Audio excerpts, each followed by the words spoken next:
suit swagger, red light on, 2 chairs waiting, mics locked, drawn.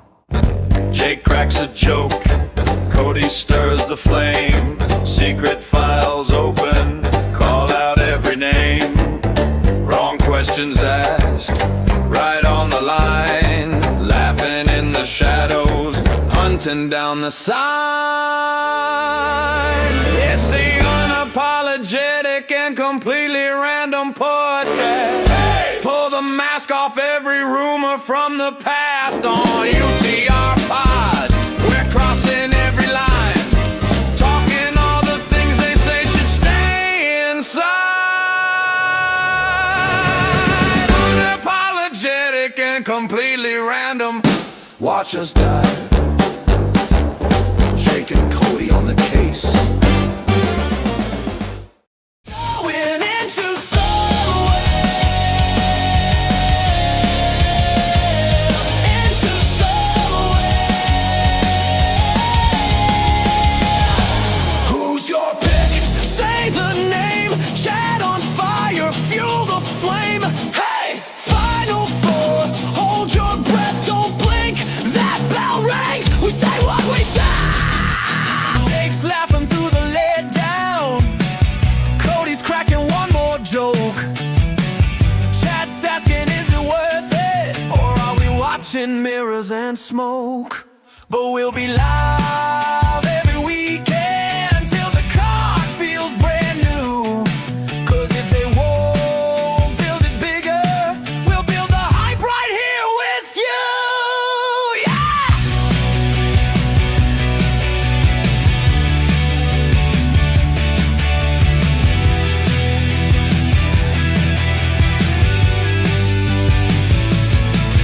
In a Somewhere Weekly, we're singing for you. Hey, on the road to WrestleMania, shaking off these blues, Roman and Punk again.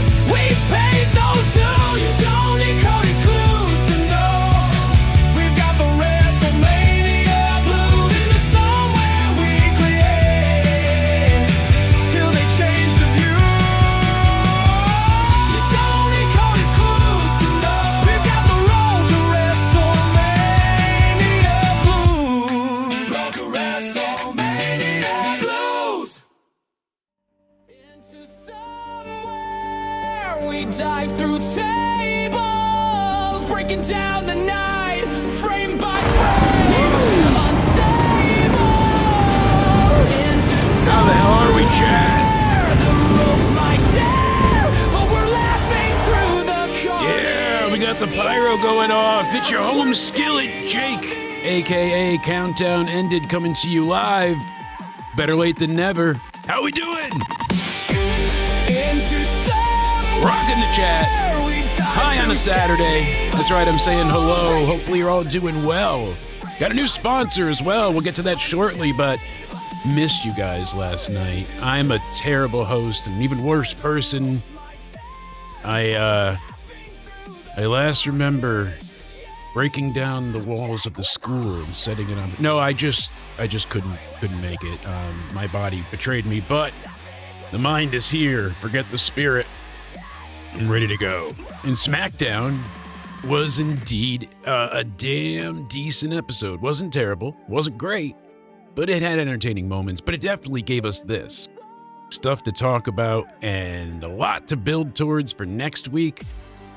I mean, they are coming out the gate swinging, I guess.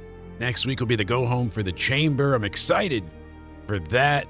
Not as cool as War Games! but we do like the Chamber, don't we, chat? Glad to have you all here on a Saturday afternoon. It is indeed February 21st, 2026. I am Jake, a.k.a. Countdown Ended.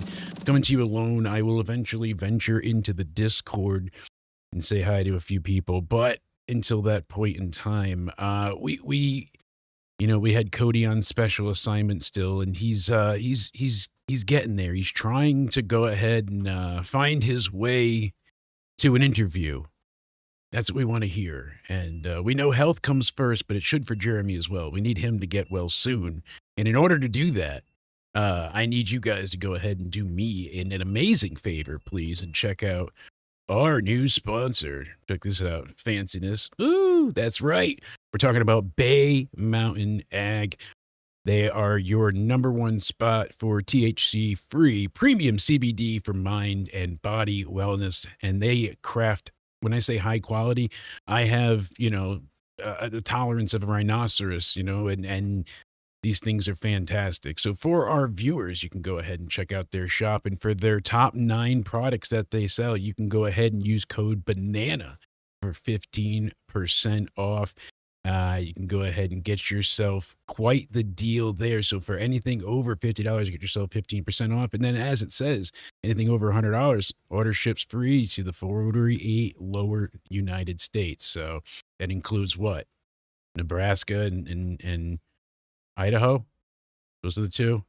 All right, I'll figure it out later. I'm not too good at geography for you. But yes, they have some amazing products. And, it's guaranteed homegrown. And everything about it is done with, great care put forth. So many different products, different things to look at. And it's made locally in Preston, Connecticut. So it's all about, family-owned, hands-on. And this 1,000-acre farm is absolutely stunningly gorgeous. But go ahead and check them out for all your needs. Like we said, details, links, everything in the description box down below. Go ahead and use code BANANA to save yourself 15% on orders, as we said, over $50 or more. So you cannot beat that at all whatsoever. Hell of a time. And make sure you go ahead and, like I said, check them out. All the info will be in the description box down below. Oh, and I guess I have to refresh the description box. So work with me as things, they just don't want to revert lately. Things are just like, hey, by the way, we went ahead and we know you fixed some things, but we're gonna undo them. So now when you refresh, you'll see it. Granted, look at that. Look at that. We're learning. So like I said, thank you so much to Bay Mountain AG for all your relaxation needs. BayMountainAG.com. And again, all viewers of this channel get themselves discounts on all 9 top-selling products. So 50% off minimum orders of $50 or more using code BANANA and free shipping on any order over $100. So check out their THC Premium CBD for your mind and body wellness today. See, that's a short. Say it not once, but twice. Thrice is right. Let's get into it. So yeah, SmackDown had a few blips on the radar, but overall it is building. They're building talent. Woo! This next game is called Just the Tip. Just the Tip. Well, thank you so much, Jared. And like I said, thank you to him and Bay Mountain Ag for not only being an amazing, series of products, but for also going ahead and contributing towards the show. So they're helping us keep the lights on by you guys going out and helping them out. So go ahead and use, and then their prices are already incredibly low as well. It's shocking. You could shop around and look comparatively, and for what you're getting, it's such a great value. So can't say it enough. They've helped me through some painful nights before. So absolutely, I cannot recommend it enough. Yeah, SmackDown is building. They're building with new characters. Kiana James surprisingly gets that roll-up win over Charlotte. That was massive. Now her, she's got the Team Julia in the Elimination Chamber, the men's side, with all the hubbub and the ending. People were upset, but that's good because you want more hate on Drew. It's getting the desired effect. People are cheering him still a little bit too much. So Belt and Randy's a good way to get yourself some heat, even as Cena. And I was a bit surprised, a little bit. I mean, we thought Trick Williams would win, not so much with the victory, but how that match played out. But I love seeing Carmelo Hayes pumped up by Ilya Dragunov. He's just got him by the back of the head, like my wife's saying no. And I'm like, come on, I need him to pump me up before everything like that, before every show, before every single episode, every time we go live, anything we record. I want Ilya looking at me like he's about to die from a fury of motivational anger that he wants to bestow upon me as fearful knowledge. My God. All right, I came. But you get the point. My wife is over here exercising. She's doing yoga, and it's fucking me up. What was I talking about? Oh, the Discords are buzzing, though. That's a good thing. We've got, is that, hold on. Is that the Discord doorbell? I thought I heard the Discord doorbell going off. There we go. What could this be? Let's open the door, folks. Let's go ahead and see what. Oh, it is the door. Hello? Who's there? I'm in Israel right now, because you set up. Yeah, code word. You want me to hire a bunch of Jews, right? No. You did this last time with the swastika thing, too. I wanted you to just grab me some apple juice. I did not say annihilate Jews. I said I wanted you to grab me. No. I said apple. Hire Jews. I'm not annihilate them. Why would Oh, boy. I do? Oh, my God. Oh, boy. You're going to get me around. You misunderstood the whole message then. I'm not sure. Mm-hmm. Well, I'm in Israel. You said you wanted into somewhere to be more open, so you said to go hire some movers. Jews. Oh, shit. I wanted you to get movers so we can set up the PC. I can see why you don't put me on assignment very much. You can see why I need to send you voice memos and not text. Yeah, because when you use your watch, it messes up the entire... I know, it messes up the ending, and then you have to guess what the hell I'm saying, and it's like, BBY. You're supposed to say I love you, but it just talked about BB-8 and my big booty. Oh. So, Yep. Where are you at right now with SmackDown? Did you get into it yet? I just started on SmackDown. I was just saying how Ilya Dragunov, he made me orgasm with how powerful his speech to Carmelo Hayes was. Like, it was, liberating. Dare I say awesome. He really tried. He tried to make him win. He had the grip of his fucking spine through his neck, and he's like, you need to do this. I love that intense side of Ilya. I hate the way Brock no-sold him. You like the intense feeling, huh? I do. You like intense. Intense. Well, you know what? We'll hold on to SmackDown for a second, because while I got you here, this is the meat and potatoes of what I want. So into somewhere weekly weird news. We're stealing that from the one and only Internet Today. So we need a better name for it. But still. Before we get into that, Nate, I'm sorry, you're right.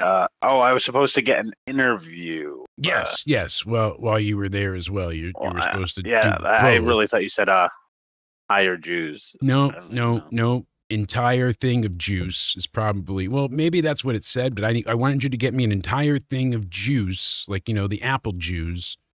I can see what it did. Look at the text message. It says you really hire are the in Israel. Jews.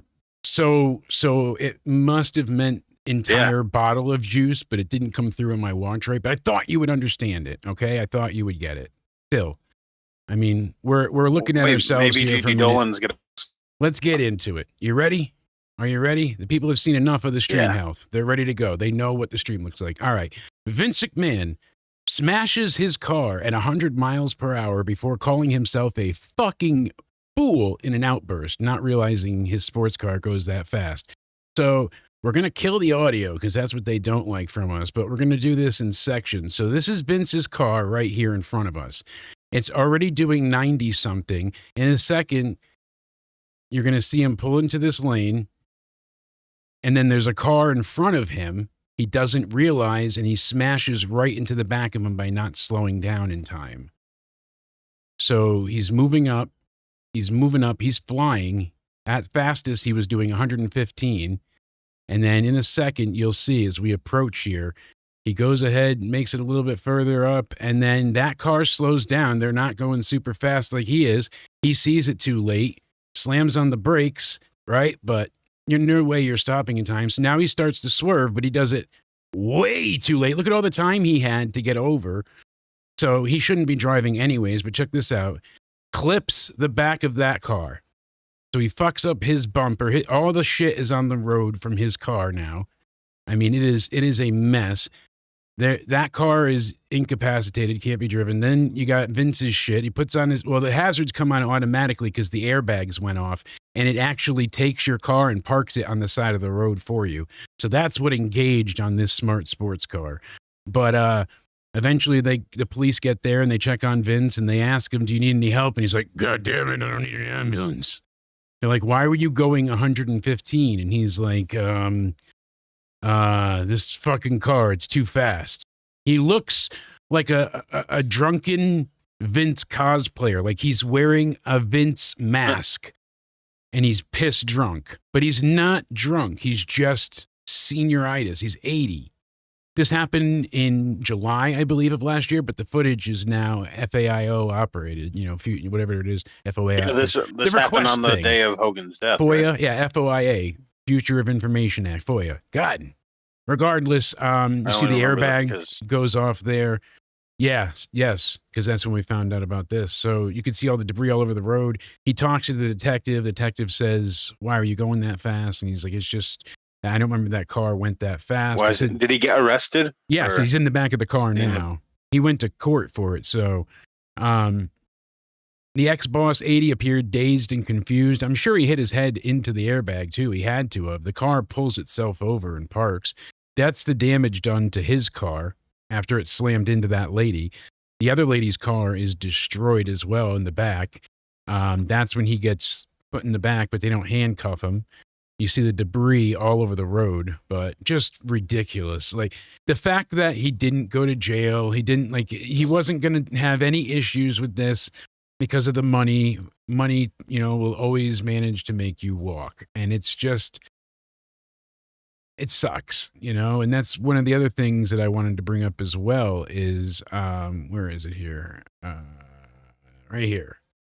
She's been catching a lot of fire lately. A lot of people aren't defending her as much as they were. Yeah, and I think it was yesterday's comments and the new stuff that came out.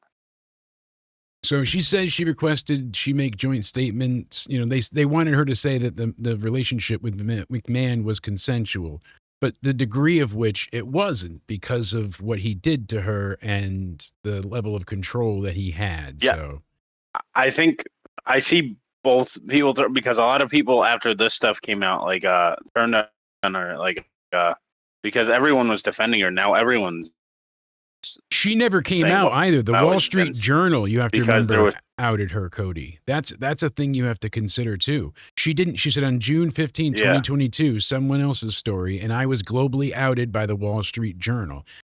And she knew that because they had the non-disclosure agreement. And she was, if I told anybody about this, I can't make a comment. I can't acknowledge it. I can't say I'm not okay. And if anybody approached me, I can't acknowledge years of my life to anybody who saw me live it. That's the NDA she said under duress was forced to sign. So you could say, oh, well, she took the money, but she was given no chance and they silenced her with the NDA. And it wasn't until this came out and light of this was found and Vince is like, oh, well, she must have told, and he stopped paying her. But really, he didn't stop. That reason, he just stopped paying because he's a power-hungry asshole. But I think what I sent you, that was new things that came out yesterday where that's where people said, all right, she doesn't seem as and I mean, it's all part of the this is the full interview here, and she goes on, she said it's not a safe environment, if you're bored of the TKO, if you didn't know this part of your origin story, now and so I don't know, it's not a great look regardless. I mean, like I said to you, I think it's very nuanced and difficult because even calling her an initial willing participant kind of isn't true. You want to pull up what I sent to you? I'm working on it. And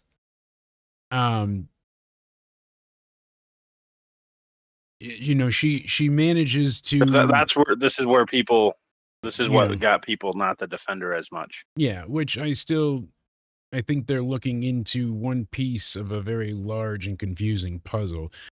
So they said that In this case, we'll show the plaintiff sent him sexually explicit images of herself and texted him, among other things, that she was in love with him and he was the love of her life. That's true. She never denied that he was her best friend, that she wanted to have sex with him. She was providing graphic detail, that she fantasized about being held down, that she wanted defendant to watch her have sex with other people, that she wanted defendant to give her thousands of dollars for clothes, plastic surgery, other gifts, that she wanted to a future defendant even after signing the agreement, and that she wanted defendant to keep living in the same building so she could continue to see him even after signing the agreement. So now parts of these things are true because this is what the defense is saying, and a lot of it's already been proven otherwise if you just read the disgustingly bountiful series of text messages. Like I said, she knew it was an open relationship, but early on he made it seem like, she's the side exclusive and he takes care of her kind of thing. And she thought it was this kind of like here's where the contradictory romance. is. Yeah, I'm curious. So he's upset because he was banging another woman, right? No, she wasn't the exclusive side piece. That had nothing to do with this. She knew from day one that he was married and she would not be the only one. That was nothing that her issue was, the treatment, the humiliation, and the mental distress that it caused. And the only reason she ever came out again with any type of statement or any of this is because the Wall Street Journal named her and named and shamed and basically forced her into a scenario which she then had to hire a full lawyer team and then go after everybody for all this shit. So they forced her into being quiet. Like she was a willing participant. If those text messages are true, yeah. Oh no, it's true. She sent him nudes and text stuff, but she's not going to win this case now with this. Oh, sure, she still can, because this is just what the defense is trying to prove. Those things can easily be seen as coercion and put under duress simply by the way McMahon phrased things and did things. He rewarded such behaviors at first and love bombed. I'm not defending him, but well, you can only be willing to what you know. But is now going she's on. coming out with stories that like the Judgment Day storyline was to mock her and Vince. Yeah, which I don't think is true. And like I said, she's grasping at straws maybe with that, but I do see why she would think that at all, though, because that's what Vince does. He likes to through his work, humiliate others. He did it while she was there. He did it years before. We've seen so many instances of it. So it isn't a great look for her, but it also comes down to the fact of they start this open relationship, but she's under she's already under, stress. She's losing her home. Both her parents just died. She's fresh out of college and like everything's here's gone my to question. shit. If she was, when did the forcing come in? Because if she's willingly say, yeah, sure, you're gonna buy me stuff, okay, I'll bang you all day, like then. But it wasn't as transactional either. No, Vince would just step in and take care of her. And she's feeling it. It's like expressions of love, but he did it to make her dependent on him. Like he had planned and orchestrated everything. There's discussions between him and Laurinaitis of what steps to take next and how this way they could build so that they could share her. Too. I mean, all of this is there. Vince had this planned out from moment one. The text messages aren't proved yet. Like this is like Vince's team like putting this out or what? No, like, these are all just found in Discovery. Everything. When you go into a lawsuit, both sides have to submit to a full discovery of everything that pertains to the case. And then a lot of times that's made public record, and that's what happened here. So a lot of it that's public record like now. It's saying here, like after after she knew about that, she said she liked, like what did it say? Like yeah, early on she said she didn't have a problem. Multiple men, yeah, or whatever.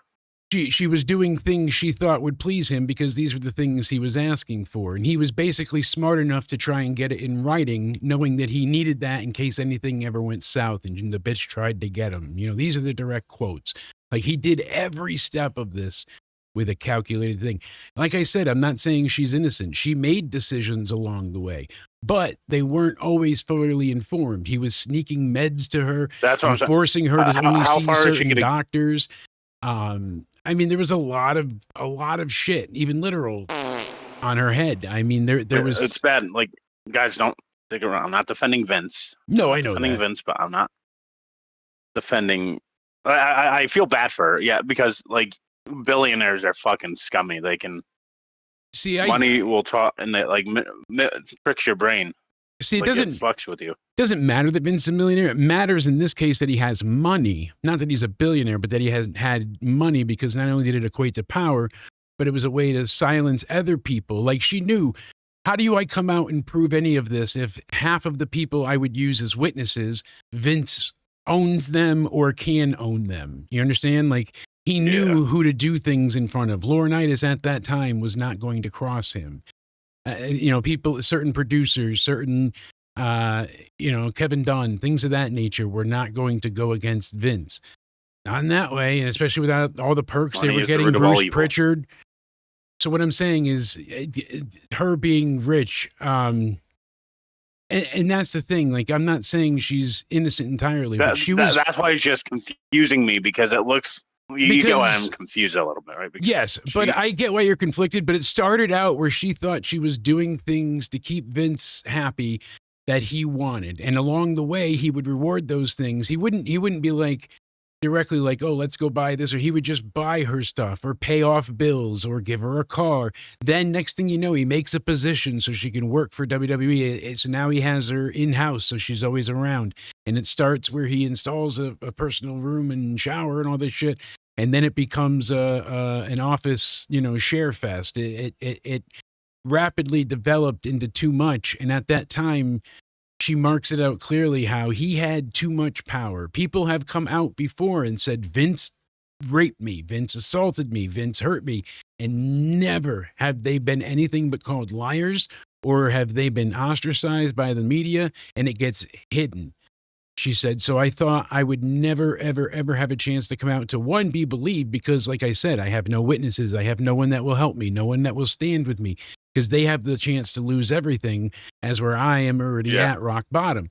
She's like, so I have no one to take my side. The text messages, everything. Yes, it could be substantial. It could be, like inconsequence or whatever. But the point is like, if you take the entirety of it all and look at the manipulation that he laid out from start to finish, he did these things. Oh, he definitely manipulated her. Knowing from the very start, she's young and she's desperate. She has no work. She has no income.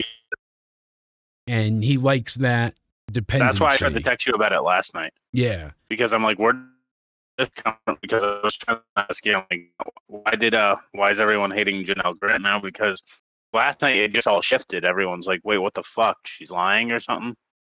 Yeah, it was like, very... I think that's where some people got confused with, because this didn't show full detailed stuff, because that, like, right there, that just thing alone just made her look bad without showing the full context, I think. Yeah, absolutely. Sorry, I think it's my internet freaking out. It's making you a little robot-y, but no, I do agree. And it's just because it is such a difficult thing to judge fully. But my brother-in-law's house, so maybe Wi-Fi might suck. Maybe. You never know. But one thing they are sticking with is being assholes. TKO, they don't just, say, suck it. They double down.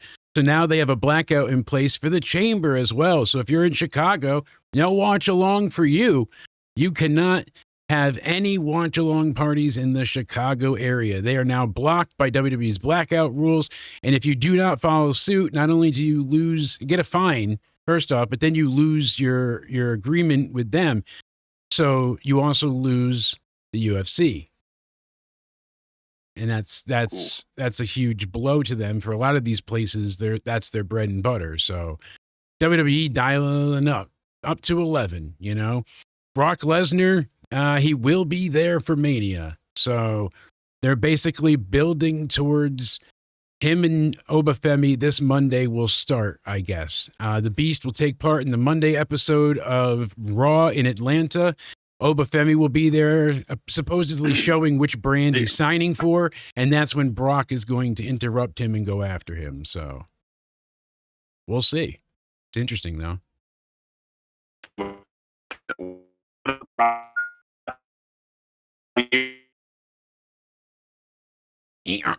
No, I can't hear you yet. It's really cutting the rug. Hold on. Try and turn your balls on and back off and then back on again. Sometimes that helps. Is it better now? It is. Can you hear me now? I missed that, Chat, let me know what your rating for SmackDown was while we're hanging out here talking about this sumbitch dealing with pain. Jacob Fat 2 says he got 11 teeth pulled out during Wait, you said WWE absence. I'm good now or what? Yes, now you're good. Now you can be heard clearly. No more Mr. Roboto. Tomo. Tomo. Tomo.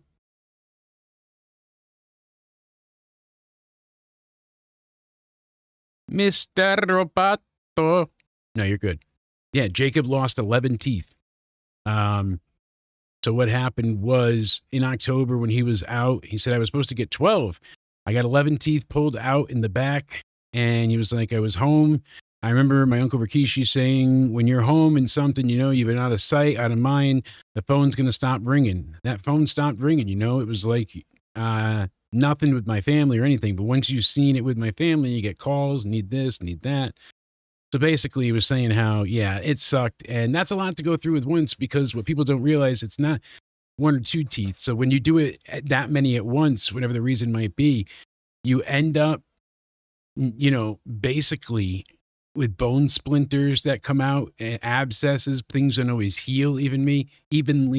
I had to have my gums then sliced back open with a scalpel. They had to file down my jawbone, take out the splinters that were coming out, because they were coming out like I, got a sliver, and it would kill you. It'd be all, pimple-like. But once you take the sliver out, hey, but they were just bone spurs that break off when they take that many teeth out. So can we hear you? Yes, Well, that's the question. Can you hear me? There we go. That's always the question. Yeah. But dental work sucks. Like, out of all the surgical stuff I've dealt with, the worst thing yet is definitely that last foot surgery. Sucks right now, but that last one was bad. But number 2 would be the intestinal obstruction. Number 3 would be when I went just to my regular dentist on New Year's Eve, because everything else was closed, and she was like, I'll come in. And I had a huge, huge infection from all the vomiting with 2 teeth. And she took every bit of Novocaine she had and tried to numb it, but it just wasn't working. And I was there for like 2 hours as she had to keep digging and prying and going. You felt every bit of it. It was like Civil War torture. So dental stuff sucks. Not fun at all. So, yeah, poor Jacob. He's dealing with it. That sucks. AJ Styles reveals his original retirement plan. So this is pretty cool. He had a 22-minute vlog they put out, and he basically said that all the injuries he sustained, he would have retired, most other people by now. And, hey, they're going to honor him on Monday Night Raw. So that'll be nice. And he's like, this is wrestling. You never know what'll happen, but he's not planning on coming back or working anywhere else right now. So cool to hear that, hey, he's done. He's going to enjoy it. That's all there is to it. I'm not sure how this is news, Cody, but Io Sky is basically blind. So Dakota Kai, Zelina Vega, they have a podcast. I didn't even know they had a podcast. It's called Zelvex and Charlie Girl Podcast. Any event, Io Sky wears contacts. One time they came out in a match and she was screwed, and she's basically legally blind, so people don't understand how the hell she could see. Jacob Fat 2 says AJ Styles is a huge part of why he is the character that he is now. AJ gave him a great deal of character work and influence and all of it, and it's just really awesome to see. So last little bit of news is that NXT's ratings went way up. So they had 744,000 viewers, and that was against the Winter Olympics. That's good, huh? Yeah, their last year high was only 689. So last week they did 637. So they jumped up like 104, 5, 6, 7,000, something like that. Crazy. But good to see. And as of right now, we'll go through SmackDown, but Elimination Chamber, we got Punk and Balor, Becky and AJ for the women's IC. We've got Randy, LA Knight, Cody Rhodes, Javon Evans, and to be determined, plus the Lemon Pepper Steppers, Trick Williams. They're in the men's. The women's is Tiffany, Rhea, Alexa, Asuka, Kiana, and one more to be determined. I'm hoping it's Julia because then the both of them go in like a team and it'd be funny. And we have the mystery crate reveal. So last little thing, bud, before we go into SmackDown, I wanted to bring up this to you. What is do you have a favorite box moment from WWE or in general? It doesn't have to be WWE because one of mine is not WWE, actually, I should say. But do you have a box or crate or some type of big reveal in wrestling where somebody comes out of something that's not the Shockmaster? I can't say I do right now. Okay, because what I'm getting at is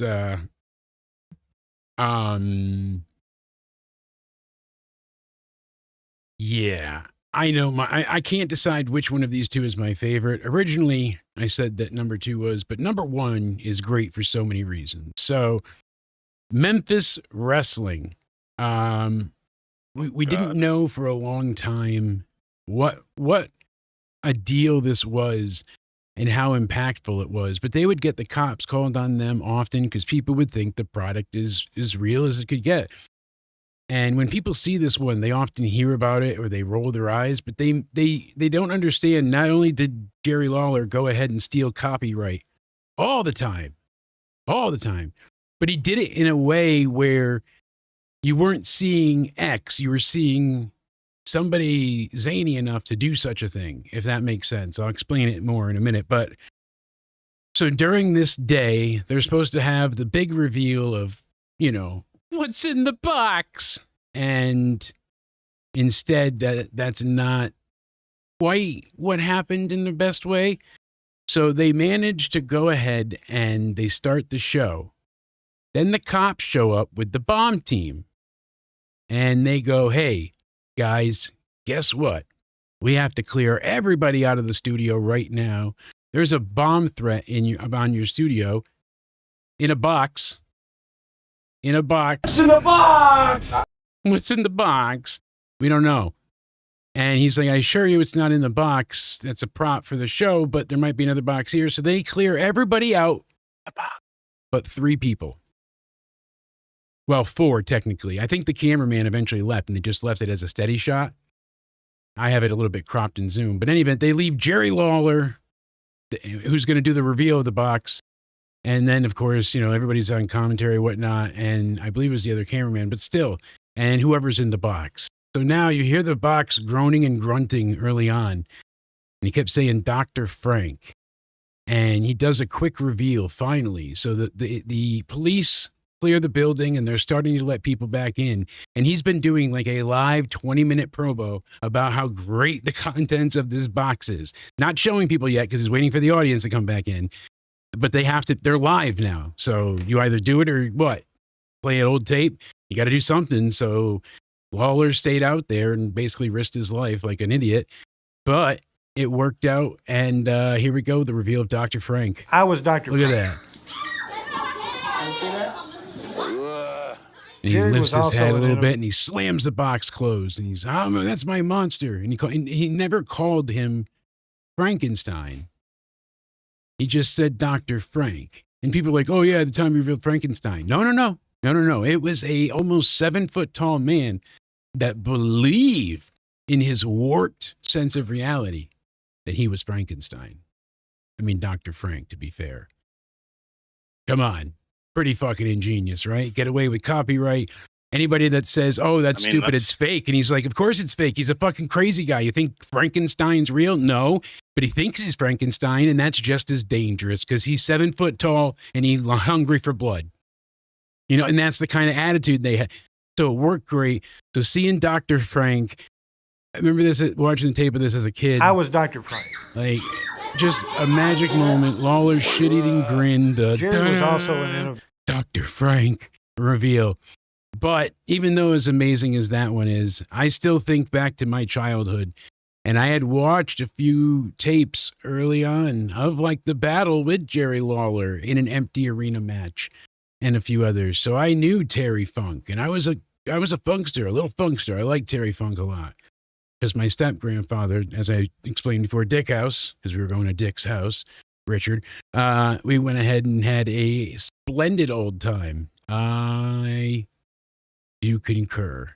Here's the thing.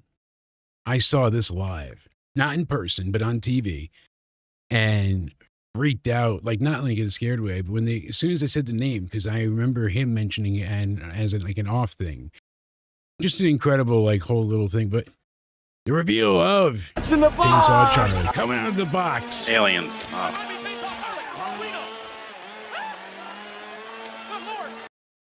That's the stream version of it. I had to make 2 versions so we don't get the shorts on my channel with a little bit more. But yeah, that's such a classic moment. Immediately they blocked that video in Russia.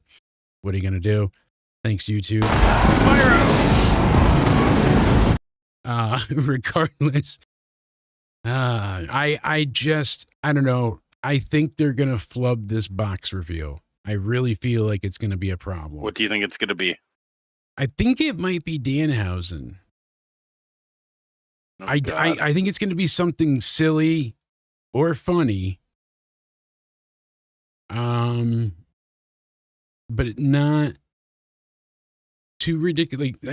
Because Jericho's still under contract with AEW. Supposedly that's being reported because he froze his contract in the summer. Now they added more time on. Of course, Tony's going to do that. So that's why he was not done.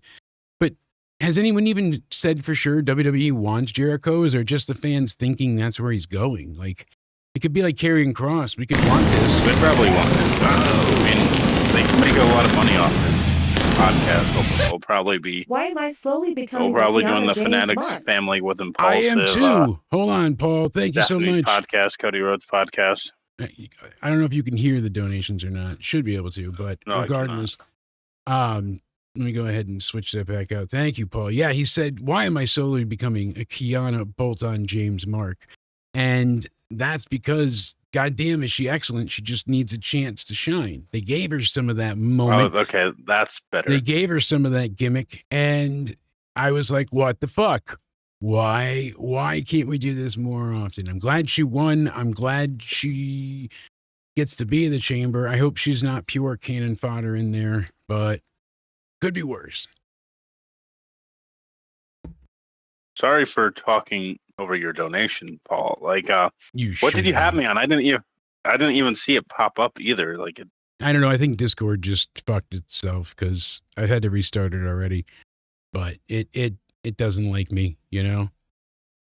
I can only do so much. I'm a bit of a moron, but I think the box is gonna. People are saying Danhausen, Royce Keys, like that Royce doesn't make sense Keys either because you even convinced me of that because he's already revealed. He's debuted at the Rumble, so I don't think it's going to be a call up because we're still seeing people on NXT. Like if we didn't see Jordan Grace anymore and she's been missing for weeks, and now all of a sudden you see this, you could be like, oh well, maybe, but there's no one like that I can even think of. So. In a minute here, I'm probably gonna have to go back on assignment. Head back. I figured you better stop a few store, then go head ahead. back home. You got to find out. You got to find out. Indeed. Right. When the hell I'm are we going to going give you my rating on SmackDown before. All right. Well, hold on. Let's go ahead. Play it one more time. So nice. Play it twice. Why am I slowly becoming a Kiana James Mark? Yeah. I know. I always liked her. There's well, a few you know reasons for that. We know. Tell me. Ooh. Maybe 2. But science, Paul. Science. It's thick science. It all comes down to science. Thick science. Yeah. What is your rating for SmackDown? Because then I'm going to go ahead. I'm going to give it 4 out of 10. 4 out of 10. Really? Interesting. I don't know where I'm at yet. Stanker. See, there's a lot that was kind of bland or a letdown, but it's shaping into something. So I guess it all kind of depends, but I don't know what they're doing with Jacob Fatu, and he already lost. So why is he lost his way into the chamber? You know, Safe drive and Paul. You know it. Yeah, I don't know why that, so it doesn't make sense. The opening was boring. Jacob, this wasn't a knock out of the park promo. Cody barely got to talk until he got interrupted. And then Drew was a smarky asshole at his best. And he had people eating out of the palm of his hand, booing him. But still. That's right. All right, I'll go catch my interview. You tell them about their SmackDown flavors of the month, and I will, and go place your order at Bay Mountain Egg, and make sure you go ahead and order the blue one, is what I was going to say. But regardless, thank you again, Cody. I will hit you up in a little while because we got Into Somewhere Sports coming. I'm just way too high to be productive. Just having up with you. I want to try to record that tonight then. Later on. It better be, because time's a ticking. Just like our first match, Ilya Dragunov versus Tama Tonga. And I was going to skip it. But Ilya Dragunov is in it, so I was like, all right. And it was just kind of a thing. Tama Tonga beats him with all the breakdown of the outside, and Solo starts to cut a promo, and that's when, we saw Matt Cardona runs out, and they beat the shit out of him, so he's even a jobber now, even more so, like The Miz. Uncle Howdy comes on the screen, and everybody was there, and they're going to expose your insecurities, Solo. Will you even show up? So they're going to face each other next week. Yeah, and they're still setting up Tama Tonga for a match with Carmelo Hayes, so okay, whatever. Drew McIntyre basically said he would leave for the night and he'll do him a favor, so we thought he was gone at this time. But Coop, my goofy ass is talking about the Smack Diggity. And I don't know what the point of all this backstage stuff was. You had Brian Saxon interview Orton, Selena shows up, and then Nia and Lash are getting spoken to, and they go on and on. Just a lot of boring stuff. Jade comes out, and she basically said, I'm going to see Liv Monday, except it took her 6 minutes to say that. I'll come out on top. I'm going where she resides. I'm going to win no matter who I face. Blah, blah, blah, blah, blah. Skip.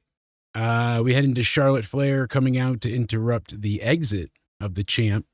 And Jade's walking out. Charlotte comes out and woos in her face a few times. Woo! Takes on Nia Jax and Kiana James. And as we mentioned, Kiana James did excellent. It was an okay match. It was fun, but a lot of people didn't see this coming, myself included. I thought that Nia would take this most likely because Charlotte would be cost by Lash or so. This is just not how I saw it going, and I'm happy for that much. Wasn't a bad match. Flair looked shocked. I mean, she was absolutely shocked. Sold it well, and everyone thought that Javon was the big upset, but SmackDown said, hold your superstar. I got this. Kit Wilson came out, and he's going to take on the ruler. Oba Femi goes to get his ass beat, but then he jumps out to read a poem called 9 Things I Hate About Men. And he said, I hate when men strut like a self-made king. And when they're toxic, no matter what they bring. He did a really good job with the words and reading. He didn't stumble. It was funny, but it was very predictably funny. It just, you knew what you were getting here. He beats him in 40 seconds flat, does the fall from grace to end it all. Kit Wilson's over. The crowd wasn't super hot for him, but they did chant along with the Kit Wilson part. They're still into him, but we had the stupid moment with the crate and R-Truth saying that it's an Elimination Chamber award instead of a Slammy. Funny R-Truth. Glad that's back. Glad he got rehired to do that again, right? I'm telling you. And I was glad Cody checked in live on assignment. I'm in the open Discord, by the way. You guys can join in to say hello. They're in the chat. Regardless. Yeah, I mean, I like Oba Femi. he needs to pick a side and start doing stuff. When we do get to the second crate moment with Gargano on top, at least that was funny. Like, he's sulking. He lost his best friend. He lost his tag team partner. He lost his, titles. He lost his teammate. I get it. Sucks. So, Tiffany Stratton, Alba Fire, Chelsea Green in a boot was the star of this match. I feel you, sister. It sucks. Stratton eventually puts her knees up, and that's when she avoids the swanton and leads to the prettiest moonsault after a rolling senton and gets the win. About a 10-minute match, really good back and forth. Only one commercial break early on, and I don't feel like this went too long. I'm glad that it wasn't just, hey, look at my underling, my sidekick, my secondary, be a jobber over and over. Like, she lost, but she didn't look weak here. She was kicking ass, and what got to the best of her was her overzealous nature to try and include Chelsea in some deciding way or factor, using her as a distraction, using her as a person to, be a surprise attack with, anything. And it just kept failing to achieve the intended goal. So she would have possibly won if she did it straight up. It's a lesson to be learned. And what do we like in wrestling? Story. And what's good story? Morals. Sammy sees Cody and blows up on him, saying, "You didn't let me finish. I finished you. And you didn't even let me. How dare you? Dare you?" Cody goes, "The only thing in the way is you. Opportunities like this don't come up." And then, savior of SmackDown himself, he comes out, raring and popping and shocking, lemon pepper steppers and all, saying, with friends like Cody, who needs enemies? He's like, "I thought you were going to go ahead and get the job done because I'm doing something you can't. Let's talk about it." Love it. So Zayn gets all mad and he's like, "I'm going to say his name." Say his name, man. No, not Joe. Cody. He's like, "Cody." He goes over to him and he's like, "I'm sorry I was a dick, but just remember when you have help, okay? Remember us little guys along your journey." And Cody's like, "Okay, Sammy, go fuck with Trick because you still suck." I like it. Oh, yeah, man. I don't know why Sammy apologized. I don't know. He basically said, like, "Hey, don't." They didn't really argue. He stood up for himself, and then they both said something kind of out of pocket, a little out of alignment. He was like, "Well, the only thing in your way is you. Well, you're the one that I thought it was kind of like an even back and forth. And then we get the main event in my eyes, but certainly not the last match of the night. Our fifth match of the evening, Carmelo Hayes, Trick Williams, Damian Priest. God damn, is Trick over everywhere he goes. Everybody's chanting, "Whoop that Trick. Whoop that Trick. Whoop that Trick." I love it. Big win for him here. He looked like $1 million because Priest goes and he's got him set up for Carmelo's set up for the Razor's Edge. Then he hits him with a trick shot. And then he hits him again. 1, 2, 3. Loved it. Crowd went nuts. Everybody cheering. I like it. Oh, yeah, man. I know, we got the masked man. It's just the costume of the masked man, Jeremy, that's in the box. And then we never get to see it again. Imagine. No big reveal. No Dr. Frank. I was Dr. No chainsaws. It's in the box. Just the box. And the box cracks open. What do we get? That's the problem. We don't quite know yet. But either way, we know not going to be good. Not going to be happy and healthy and safe. It's going to be something very ridiculous. Just you wait. Because that's WWE's track record when it comes to boxes and anything of the sorts. I had a different box photo from before, but you think I could find it. Now I can't. Damn it. Well, I'll look eventually. I am curious to see what happens with the Masked Man reveal, with the box. What do they do? Is it good? Jordan Grace gets to go ahead and lay out a challenge. So glad she's still around. You know, we missed her, and she's, gonna go ahead and face Candice LeRae. So that'll be a squash match. Then we got the women's champ herself, Julia, taking on Rhea Ripley, non-title match. And because of Lash Legend and Nia Jax attacking, it was basically no contest, 9 minutes and 30 seconds, I believe. But Io Sky then runs out and starts helping clear everybody out of the ring, and that was it. So eventually those two will, Nia and Lash will face the tag champs, and Julia was just extra meat to be swung around at. The Miz sticks his foot in his mouth by saying he agrees to challenge Oba Femi and show him the ropes. Ha ha ha. Poor Miz. He hasn't won a singles match in over 2 years. 2 years, Coop. I hope they end the Masked Man thing. The tentative plan apparently is not this Monday, the Monday after Elimination Chamber. So the 1st or the 2nd, whatever that is. They had a little, backstage kerfuffle between Kiana and Julia, so Bolt on Tits is taking on Alexa and Charlotte. They're throwing barbs at each other, and they kind of just laugh in each other's face as they all walk away. Julia screeches, and she has to be restrained and pulled away, but everybody goes their own way. Ridiculous. We see Solo holding the lantern, and he's like, the Wyatts are nothing without the lantern, because we know that's what powers them, right, chat? And then we had everybody make their entrances for the real main event. Randy Orton taking on Aleister Black. Aleister looks like $1 million coming out. He's got a great entrance. Him and his wife look fan-fucking-tastic together. About time they used her and him like this. I'm very happy to say. Thing is, this match it wasn't a bad match, but it wasn't great either.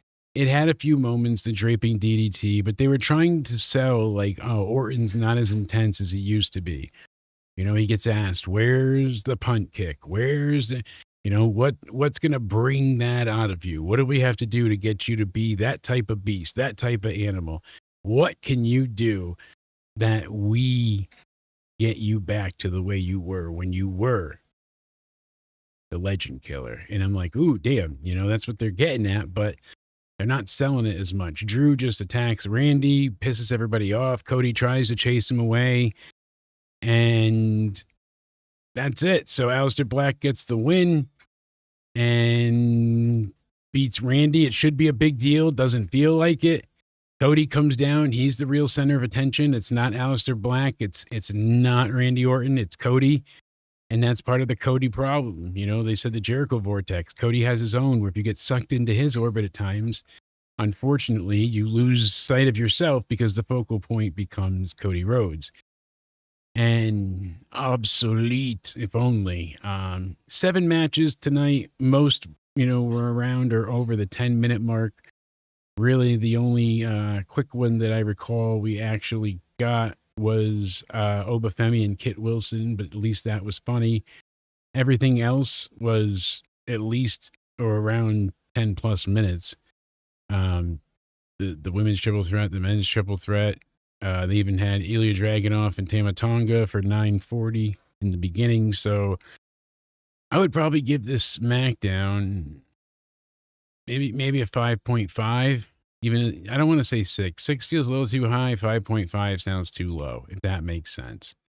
Because it wasn't horrible. It would lull for a little bit. They'd go backstage for too long or in the ring for too long with something that didn't grab me. That's why I feel like if 6 is too high and a 4 might be too low. So I think I'm going to go with 5.5. Cody had a 4, we're at, 4 3/4. Well, I'll just call it a 5 even to save the day. 5 out of 10. Obsolete indeed. Again, we've got the Elimination Chamber podcast preview coming up this week on Into Somewhere Weekly. That's going to be a great time. Don't miss out on that. We've got the Raw review, NXT review, Into Somewhere Weekly. Thursday is game night.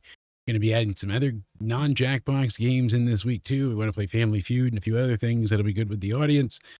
And Friday will be the SmackDown review, and Saturday we'll be talking the Chamber. A lot to look forward to. A lot coming up. So we're pumping out and staying strong. Basically, we've got over 20 inches of snow is the prediction for Monday right now, and my head's killing me. So, oh boy, is it going to snow? And I said before, that's really when you want to check out, Bay Mountain Ag for all your non-THC but premium CBD mind and body wellness needs. We told everybody earlier, but just to make sure you hear it one more time, if you go to baymountainag.com, viewers of this channel get themselves discounts on all top 9 top-selling products. Great choices there. 15% off a minimum order of $50 or more using code BANANA, and free shipping to the United States minus, what'd we say, Arkansas and Utah? I don't know, 48 states minus the other 2. Puerto Rico and Hawaii, right? I think I got it. Not Alaska. Regardless, we'll work on that later, but check them out and all the information in the description box down below, as well as a link to our most recent State of Wrestling. I joined Spaz weekly for the State of Wrestling podcast, and him and I had a really damn good conversation this week. So if you'd like to go ahead and check that out, please go ahead and do so. We really, we'd appreciate it if you go ahead and gave us some feedback and let us know what you think of the show. I thought I hit the wrong button. All right. I was like, oh, no, I might have lost everybody for a second, but there we go. Now we're back in the Discord. It kicked us out for a minute, but I got it working. I got it. Well, regardless, I feel like that's a fair score for SmackDown. Giving it a 5 seems fair with all the matches. And Courtney's yoga pants, god damn it. It's a distraction. We know it. I've said it. I admit it. I'm amazed that Vince didn't get more seriously injured when he, smashed his sports car going 115 miles an hour in the back of somebody going 60. Thankfully, he clipped them. Because if he hit him head on, from the back, he could have just T-boned or worse. Alabama and Idaho are the not in the 48. Gotcha. All right. So glad we're on the same page then. Regardless, thank you everybody for hanging out in the chat. Let me know what wrestling news and questions do you have. You can always leave comments on the channel for us. As we said, coming up for Elimination Chamber, we've got CM Punk and Finn Balor. That's such a foregone conclusion. I would have loved it if they faced in Ireland. Punk lost the belt. They have a rematch in Chicago, now his hometown, and he wins the belt back. You don't need to make it a triple threat at Mania. You could, but you don't need to. Have what? Their final match be on the next night at Raw. Even build it up for another week, and then whoever wins that final time, because they're 1-1 and both want to, Finn feels like he's owed one more since he just lost, and Punk doesn't want to defend it again, but will, and you got to face him one more time, and Roman's like, you're stupid, you're just hurting yourself. They could have done so many different things, but I feel like people don't want to speak up anymore. I know they're worried about ticket sales, but these tickets, I think they will go when it gets closer to announcing what's on what night and what the card fully is. People are skeptical because they don't know yet. Last year at this time, more things were shaped up to be known. People had a better understanding what was going on, what was being seen, what was being shared. And that made a huge difference. We knew that, most of the plans, it was going to be Gunther and Jey Uso. We knew how it was going to, John Cena and Cody, we knew what was going on and where. We mentioned earlier, though, that their protocol is put in place to black out wherever they are. You cannot stream a hangout while you are in the vicinity of the area where the event is emanating from. I mean, that's just terribly asinine, but I don't know. I just don't get it. I don't see how, because it doesn't help tourism. There are people that show up, especially for Mania when there's other events, and instead they let them fuck off. I don't get it. More coming out about Janelle Grant. We will definitely look into that further as well when we read more of the updates. Pat McAfee, Bad Bunny, and other rumors for the mystery crate. So this makes me wonder. Some people think Bad Bunny is returning and he'll have that match with Logan Paul, but I don't think he'll be in the box if they do that. Apparently, Jericho can't be in the box because, I mean, I don't know. Maybe it's something with the video game. That's what I'm thinking. Maybe it's got something to do with 2K26, and that's what they're pushing for. Maybe I'm crazy. We'll see. I don't think it's Pat McAfee because it doesn't really make sense to have him in a box. Who else could it be, though? Honestly, like I said, Danhausen isn't a big disappointment because it's kind of funny, and he does the curse thing, and he could be silly, and he could even interrupt the Punk, on the mic or something in Chicago. God. But people don't not enough people know Danhausen either, because anytime they mention or show anybody from AEW, most of the audience doesn't get the reference or the joke that, somebody's underhandedly throwing. And JoJo Siwa being in the box is a David Otunga as well. Just put them all together. And Brodus Clay. You can bring back half of the Funkadactyls. Get Cameron and get her in there. I don't, in my heart, believe that Chris Jericho would be in that box. It just doesn't, it feels too silly for him. It's going to have something to do with the game, or it's going to be like a very innocuously mild celebratory type thing. It's not going to be this big to do. I don't feel like it is anyways. Makes you wonder, regardless. We'll see. I mean, I just don't think it's going to be Jericho. People keep saying it's not, Pat McAfee. People are like, oh, what about like someone from NXT, like Sol Ruka? But they're still wrestling and having stories. She's going for the women's title this Tuesday on NXT. WWE's headed back to Saudi at the end of June for the Night of Champions, PLE, and then they're going to get another PLE as well. So they're going to keep going over there, and they're not going to stop anytime before WrestleMania 43, it seems like. WWE reached out about WrestleMania 42, and they had positive discussions with Bad Bunny's team, so they're trying to work that out. His entrance in Puerto Rico against Priest is still just such an epic moment, because crowds weren't cheering like that anymore. Like, after the 2020 Rumble, that just disappeared when the world shut down. And when you got back together, like, people still reacted, but it wasn't to that level. So when you heard them screeching, like, you couldn't hear the music, and just everybody went nuts. They had Beaker on the DJ set.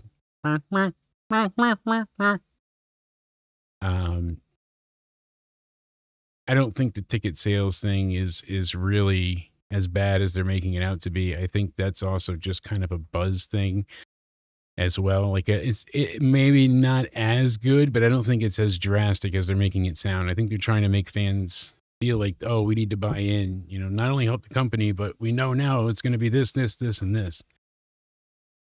Liv Morgan said that Seth and Becky are not WWE's hottest couple. That's her and Dominic. And I feel like that's not fair.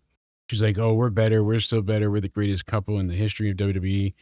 Dominic and I was not love at first sight. I kind of just wanted to use him to make my opponent mad and jealous. But then look at us. It was a love story for the ages. which really never made sense. You thought she was just taking him to be like, oh, Rhea, I took your man. I can take anything from you.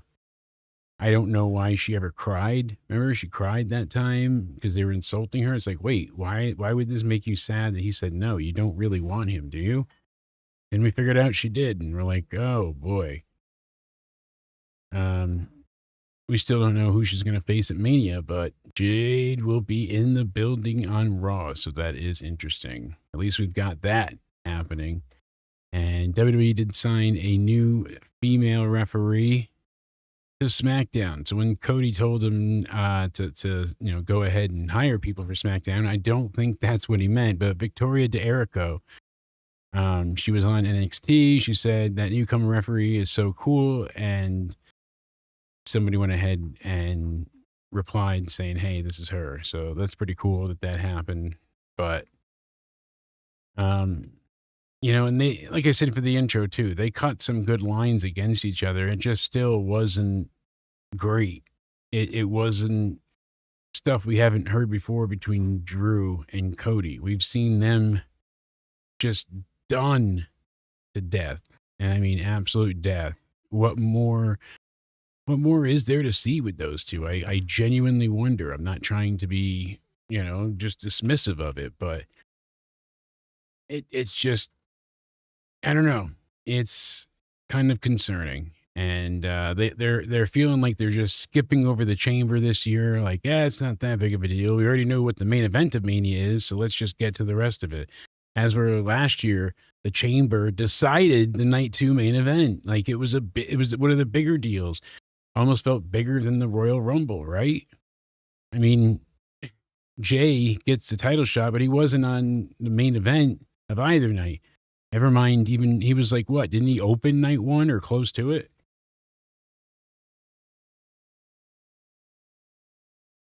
I mean, it doesn't really matter. At least you're on the card. But the point is, the Rumble doesn't bestow upon you such a great gift as it used to. That's what's the problem. So I don't know. It's unfortunate, but Natty said that, she's been checking out people in AEW and she thinks that things, are progressing well there, especially with the new hirees. Hey, throw them a compliment every now and again. Seth Rollins and Braun Breaker are both supposedly doing well. They're rehabbing their ass off to get back as soon as they can. And apparently Seth's rotator cuff is doing much better. And then as far as the hernia, that's been repaired. So Braun Breaker, apparently he had a serious hernia on Raw when he flipped over the table, as we said. And it could be 4 to 6 weeks, but it could be much, much longer. So it depends on if he's ready or not. Seems like he might be on track, but there's no one positive. But if he can make it, he'll go. And if not, I'm sure they'll use like Bronson Reed or Austin Theory or somebody like that, Logan Paul, something. We'll see. But like we said before, they did announce Night of Champions. That's going to be in Saudi. And it'll be, what did we say here? May 31st in Italy is the Clash in Italy. So that's big news there. Excited for them. But next weekend, February 28th, we've got the Elimination Chamber. I'm curious, what match are you most excited for? Because I am greatly looking forward to quite a bit here myself. And I'm pretty curious, I'm curious what everybody's looking forward to yourselves. Let's see what this poll ends at. Was SmackDown worth watching? Yes, 43%. No, 57%. Interesting. So, Chamber is next weekend, the 28th. We will have that Chamber. It will be loud and in charge. Yes, indeed. So, I'm looking forward to the Chamber. Last year, it was a ton of fun. I hope they have something big planned for us this year. Never a surefire thing, but hey, we'll find out. I wanted to go ahead and check. I know they said next Friday's SmackDown had some big announcements. But when I was watching, the only thing I saw were the two matches that we already kind of discussed briefly. So we'll see. But they are trying to make it, as stacked show as possible. And I don't deny it. So let's see here. I wanted to mention this as well. AAA tonight. They have El Hijo del Dr. Wagner Jr. taking on Belsigor. He's a goat, a satanic goat. Satanic goat with a upside down pentagram on his head. Like it doesn't get better than that. That's my new favorite in AAA, baby. How could you not love this? Look at this. He's a goat. Well, not a goat. He's the goat. The only goat in AAA. I mean, look at this. That's insane. It's a goat. Jeremy's like, holy water, holy water. It went away. See? That's all it takes. A little bit of pizzazz. Yeah, I'm curious what we see for SmackDown next week, but I'm happy Trick is in the chamber. That is good to see. Always makes me happy when you see somebody succeeding. Kiana James as well. Glad to have some fresh faces. Let's see here.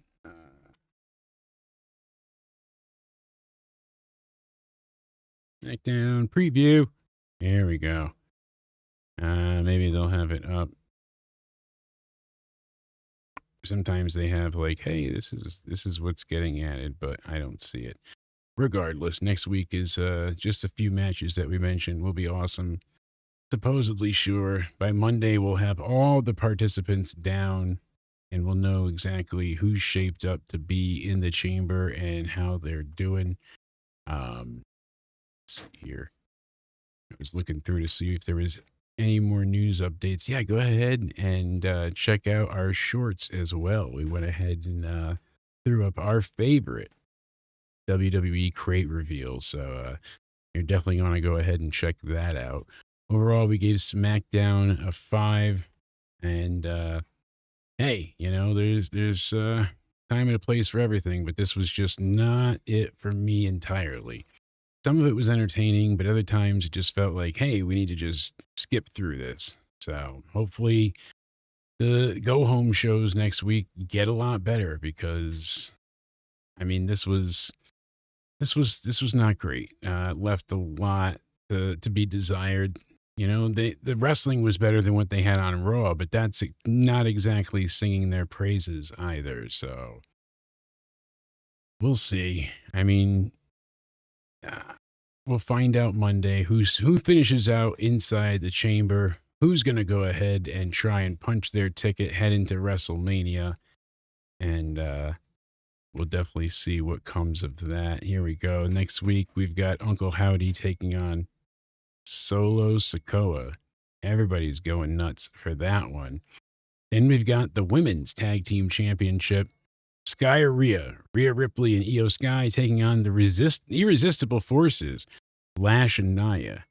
Irresistible Forces. I kind of like the name. They could have done much worse with that, I feel like. So, hey, I'll take it. They've certainly had a few worse tag names in history. So that one, not as horrible as I thought. Like I said, they could always make it much, much worse. But yeah, Uncle Howdy taking on anybody is going to be shit. But taking on Solo Sikoa, that really is not great. That doesn't inspire confidence to me, That's for damn sure. But well, we'll see what comes of it next week. I am still looking forward to the chamber. Like we said, they've got quite a few things going on there. And I don't know. Maybe they surprise us with CM Punk losing. Maybe Balor does do something big. Maybe it finally is a new era. And we see Becky Lynch not be AJ Lee. How does that match end in a way where we end up more than likely getting a rematch, right? We're going to see another iteration of these two at Mania, because this felt like it should be at Mania to begin with. So maybe AJ gets screwed this time and decides next time I'll do it this way with protections in place. I don't know. We'll see. And then we've got the 2 chamber matches, and we'll see the reveal of the mystery crate as well. Do not open until 2/28, the Elimination Chambers, 7 days from now. So AJ and Becky really need to put on an all-time career performance, or they are forever tainted. Yeah, they really have to go all out here, and no doubt about it, Paul. You've got that spot the fuck on. That's kind of just been it, like they have on SmackDown, like you look at it, Kit Wilson, Oba Femi, even like they're building certain people. Trick Williams, they gave Candice LeRae a shot. Like it's going to take a while for that transition to occur where you're not like, hey, where are the stars? These are your new stars. Like I get that, but they're not making up for it on the other end either with the bigger names. The bigger names are doing nothing or the same thing they've been doing. So Cody is rinse and repeat. He's hot and again, cold again with Randy. And him and Jacob are kind of feuding, but not really. And he's going after Drew for the millionth time, it seems like. This will be their 19th fight in the last 12 months. No one's excited for. But now Cody's in the chamber match, so we got to see how that works out. Does Jacob cost him? How do we get to a triple threat? Does it have to be a triple threat? Why can't somebody else win the chamber and go on to face him? I mean, come on. The Raw title's already taken. Let Trick Williams get it, and he's going to go on to face you for the title. That would be money. At least it's different. It's not the same thing. And now you got Drew and Trick. Trick's over as all hell. Keep him the same, just turn him a little more face. Bam, you got it. Lemon pepper step all day. Literally, line her up. Engulf her in flames. Donkey! That's not the fire button. Close enough. Fireball. But we'll see what they manage to do with the rest of the card, if they add anyone or anything. I mean, even with Jade, she's going to take on Meechin? Because they had her beat Jordan Grace one-armed. So Jordan is no longer a powerhouse. They're making her look weak as shit. Everything about her is that she's the bodybuilding, insanely strong juggernaut. She gets to SmackDown. I know Jade might be a bit bigger, but it kills her aura, her presence entirely when no one is afraid of her, when no one gives a shit. They're like, oh, Jade just beat the shit out of her with one damaged arm. Duh, Russian chick. He win chamber after drinking vodka. Duh. And then I tell lady, look, I go see it, I win chambers, we get money, go to Mania. It'd be a good time. She's not happy. Silly lady not want to go to Mania. I say, нет, we go. She say, нет, we go. Like, we don't go. It fucks me up. Regardless, I don't know where Royce Keys is, and it doesn't sound like Jericho's coming anytime soon. Yeah! Hopefully we get him, but it's so funny how we were so tired of him in AEW. When I was still actively dedicating time to reviewing AEW, from the orange mimosas and I liked the dinner debonair stuff with MJF. I didn't care about them having the ballroom thing. Like, it was the other stupid shit. I don't care that he didn't go through solid steel. I care that it looked like he went through cardboard. All these things with Jericho. And that's how Cornette declared the Jericho Vortex. That's how this becomes to be. It's bullshit. It's wrong. God help us, because it's the truth. As much as it seems like it's the truth. Jericho, it doesn't feel right. You should be paying respects to Jericho, but the way they used him is not sports entertainment. They tried to categorize him as pro wrestling, but he is a sports entertainer through and through. So he's using his theatricality, and he's the pain maker, and makeup changes and costume changes and song and dance, and he's a theater kid. I get it. I'm not complaining. I like the stuff from him. It just didn't fit with AEW being like, fuck you. No, fuck you. And then they shave their hair off and blood and guts. Like that was one night, and Jericho's like, hi guys. Everybody's bleeding around them profusely, just squirting to death. And he's like, you just made the lunch list. Anybody want turkey? Like, it didn't fit. It was in canon the dumbest shit ever. Because when he started, he was sports wrestling, you know, or pro entertainment, I would say, like half and half. He was still putting on competent matches at that time that were really good. He and Hangman for the title the first time was good. Was it great? No, but it was damn good. And then the build up to Moxley and everything that happened there, damn, that was memorable. This, not so much. Why? Because the further they got down the line, Jericho's older. He's tired. He's probably sore. He's touring on top of touring with wrestling. And he doesn't want to put his body through hell. Then people are calling him fat. So he puts himself on a crazy restricted diet to lose weight and become more shredded. And people still give him shit. So he was just like, fuck it. I don't know what to do. So he started doing this fake happy gimmick. Hi, guys. Everything's great. It's all great. Don't you worry. Don't you cry. Don't pout. I know why. It's great. And hi, guys didn't work. With the apple head and whatever the fuck else. It was dumb. The learning tree was terrible. But that happened long before. If you think about the fuck with their names. Game with a P. Privilege. I don't remember their fucking name. Pinnacle. Might have been it. Regardless. You know, everything happened with Jericho in that time, and then the Jericho Appreciation Society before that, and then what did he have afterwards? Like, it just went on and on and on with all the same stuff, and it was stupid to begin with when he's offering Moxley the Inner Circle and the Pinnacle. Okay, all right. And then it was a Jericho Appreciation Society with Anna and all them people. Yes. All right.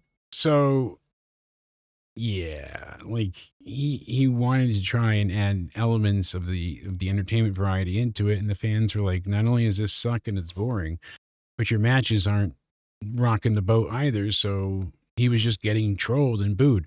The only reason Tony or anybody thought they cared is what? Sing along time with the audience. No, it's a catchy song and people know the words to it because it's an easy lyric, arrangement. People wanted to sing. They wanted to have fun. Like, they'll eat when they're live in person, then they'll go home and complain about Jay. Like, that's how it happens. But yeah, as time went on, and he had a little bit more of the bubbly and a little bit less of the dreadedness, and he was a bit more bubbly himself, it didn't work. Jericho was tired, and it showed. And he was doing a lot. And then you saw him.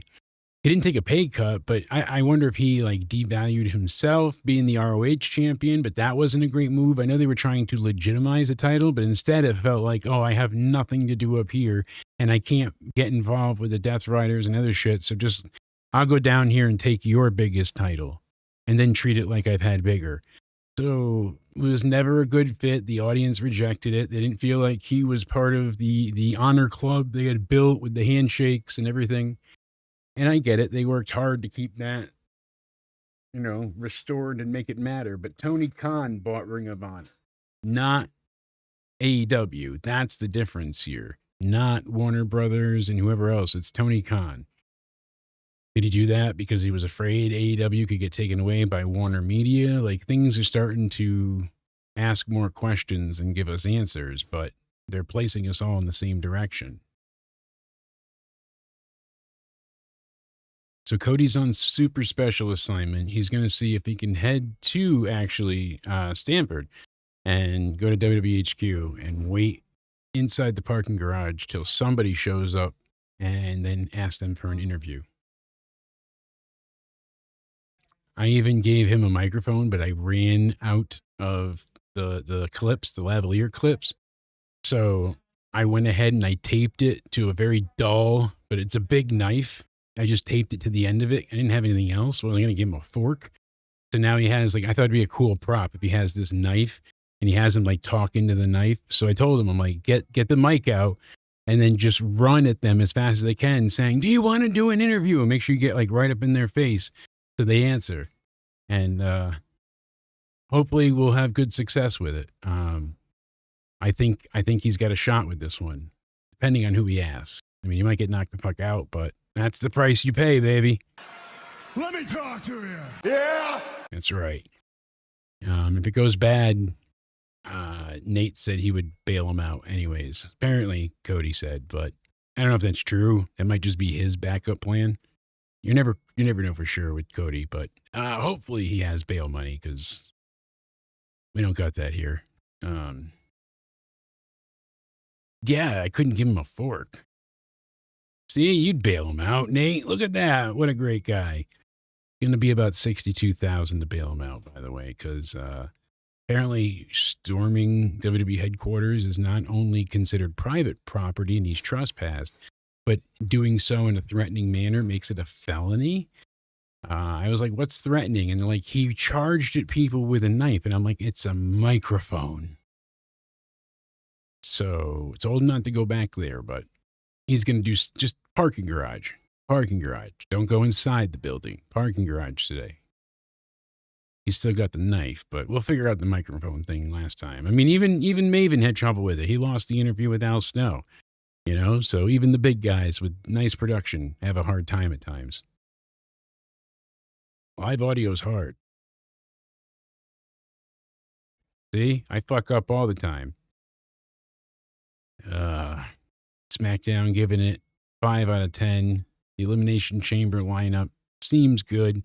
We'll see what comes of it, but Collision tonight, not looking like a must-see by any means. Claudio taking on Josh Alexander for the CMLL World Heavyweight title. Jet Set Rodeo, the trios, taking on the Demand for the trios title. Thunder Rosa and Julia Hart. The Death Riders taking on Takeshita, Mark Davis, and El Clon. Nothing's like, you got to tune into this. Maybe Thunder Rosa and Julia Hart will be good, but it might be like a quick little squash type match. I don't know how they gave CMLL promotion of the year. Cody and I did a very nice and colorful breakdown of the Observer Awards this week. So you want to go ahead and check that out as well. We went and we had quite the discussion about it on our big show the other day. So make sure you go ahead and check out that. I mean, we talked about so much on Into Somewhere Weekly, the all department meeting, changing plans for WrestleMania 42 as well. A lot of great topics covered. So make sure you check that out. Win some gaming at the end. We had our gaming night as well. Gaming night this Thursday. We'll be here yet again at 6:30 p.m. Eastern. We might even try to start a little bit earlier if we're going to do UCR still, but I don't believe Cody's going to be around this week. So plan being live at 6:30, no UCR, just game night. And I'll be able to throw in some other games for us and we'll see what happens. Never know for sure, but we'll make it work. I appreciate you all going ahead and hitting the like button, stomping in. That's it for the wrestling news roundup that I had for you all. I appreciate you hanging out with me today on Saturday. I'm so sorry that I missed you all last night. I usually, even if I'm really messed up, I try to make the review and stick to it and be as consistent as possible. Unfortunately, my body wasn't going to allow it, no matter how much medicine I partook in. But that's okay because I made it through today. And that's in part because of the wonderful, wonderful help from our friends over at Bay Mountain Ag. Go ahead and check them out. As we said before, for all your CBD, mind and body wellness needs, use code BANANA for 15% off your order of $50 or more on their top 9 sold products. So you get to go ahead and choose from any of the best sellers. Get yourself a great discount with the word banana. Also, if you order $100 or more, you go ahead and get yourself free shipping to anywhere in the continental United States. So make sure you go ahead and check them out in the description box and the link, as always, down below. Thank you so much to Jeremy and Bay Mountain Ag for keeping the lights on and helping us fund the show. We got more speculation as well as our Into Somewhere Elimination Chamber preview this Wednesday, Into Somewhere Weekly. What's in the box? We're going to find out. There's going to be a lot of investigating happening, so you're not going to want to miss it. Bunch of topics, a lot to go over. So I hope you all can make it. We will be live in some form tomorrow at some point. We're also going to be putting up now and again the Into Somewhere Radio and get that tested and see how that works out as well. Just a little something on the side. But we love drugs and hugs, so hugs for you all. I hope you all have a splendid Saturday. Thank you so much, as always, for hanging out with yours truly. Stay sexy, and we'll see you tomorrow. And don't forget, tomorrow, Into Somewhere Sports. Yeah! Yeah! Have a great day, everybody, or what's left of it. Jake's laughing through the lid down. Cody's cracking one more joke. Chat's asking, is it worth it? Or are we watching mirrors and smoke? But we'll be live.